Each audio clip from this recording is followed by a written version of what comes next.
Hello bachcho, let's read the question first. And question says a square frame of wire ABCD of side 1 meter has total resistance 4 ohm. It is pulled out of magnetic field B 1 Tesla by applying force 1 Newton. It is found that frame moves with constant speed. Find this constant speed, EMF induced in loop, potential difference between points A and B, potential difference between points C and D. So students सबसे पहले आपको समझना होगा की concept क्या use हो रहा है इसमें. So की concept is motional EMF. So key concept is motional EMF. Motional EMF क्या होता है? जब किसी कंडक्टर को आप मूव कराते हो किसी मैग्नेटिक फील्ड में, मान लो कंडक्टर की लेंथ L है और इसकी वेलोसिटी V है. अब L और V परपेंडिकुलर है और मान लो फील्ड आपने लिया वो परपेंडिकुलर टू P में, जस्ट लाइक इस केस में. तो आपका जो इंड्यूस्ड EMF होता है E, वो होता है आपका VBL. देखो VBL तीनों परपेंडिकुलर होने चाहिए. अब यहाँ पर ये कह रहा है, जब बच्चों देखो आप इंड्यूस ईएमएफ होगा, जाहिर सी बात है करंट फ्लो होगी, आई क्या होगा आपका ई बाई आर. और अगर मान लो कोई कंडक्टर है उसमें करंट फ्लो हो रहा है तो उसमें फोर्स लगता है आपका I L B sine theta. अगर एल और बी परपेंडिकुलर है करंट, ठीक है ना, एल और बी परपेंडिकुलर है तो कितना होगा ये थीटा 90 होगा.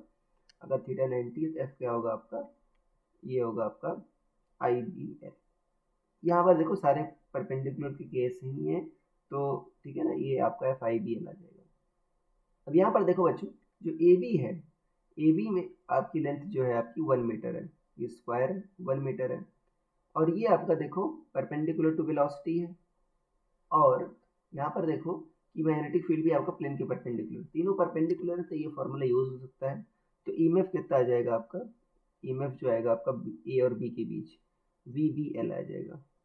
वी कितना है आपका, आपकी जो वेलोसिटी है, वेलोसिटी आपको फाइंड करना है, ठीक है ना. ईएमएफ आपका वी बी एल ये आ जाएगा. वी कितना है आपका पूछा गया है, बी कितना है आपका 1 टेस्ला है, एल भी आपका 1 मीटर है तो वी आ गया. करंट कितना होगा आपका, करंट होगा आपका V by R. So V upon जो induced EMF E by R होगा, इंड्यूस्ड ईएमएफ की वैल्यू वी आई है, आर रेजिस्टेंस कितना है 4, तो ये इतना आ गया.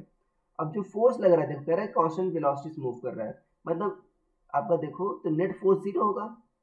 नेट फोर्स जीरो होने के लिए जो आपका अप्लाइड फोर्स है वो आई बी एल के बराबर होना चाहिए, I B L equal to 1 newton. ये आपने किया ना, तो आई की वैल्यू क्या आएगी V by 4 B one, length B one equal to 1. तो वी कितना आ गया आपका 4 मीटर पर सेकेंड. तो स्पीड कितनी आ गई आपकी 4 मीटर पर सेकेंड. तो आपका ऑप्शन नंबर ए कितना आ गया 4 मीटर पर सेकेंड. और दूसरे ऑप्शन में क्या कह रहा है आपका, दूसरे में कह रहा है आपका induced EMF in the loop. तो बी की वैल्यू देखो क्या होगी, देखो सिर्फ इसी ए बी में ही हो रहा है बच्चों कि ए बी आपका परपेंडिकुलर टू वेलोसिटी है. सी डी बी सी में भी नहीं हो रहा, ए डी में भी नहीं होगा, सी डी आपका देखो मैग्नेटिक फील्ड के ही बाहर है तो यहाँ भी नहीं होगा, सिर्फ ए बी में होगा. तो लूप में जो होगा वो आपका कितना होगा, जो ईएमएफ की वैल्यू कितनी आई आपकी वी आई है. तो ईएमएफ की वैल्यू भी बच्चों क्या होगी आपकी 4 वोल्ट ही होगी.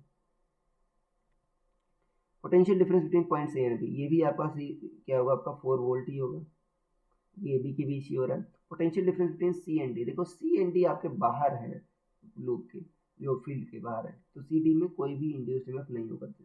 डी ऑप्शन क्या होगा आपका 0 वोल्ट. तो ये आपका आंसर आ गया सारे पार्ट्स का answer. So I hope you understood it well. Best of luck.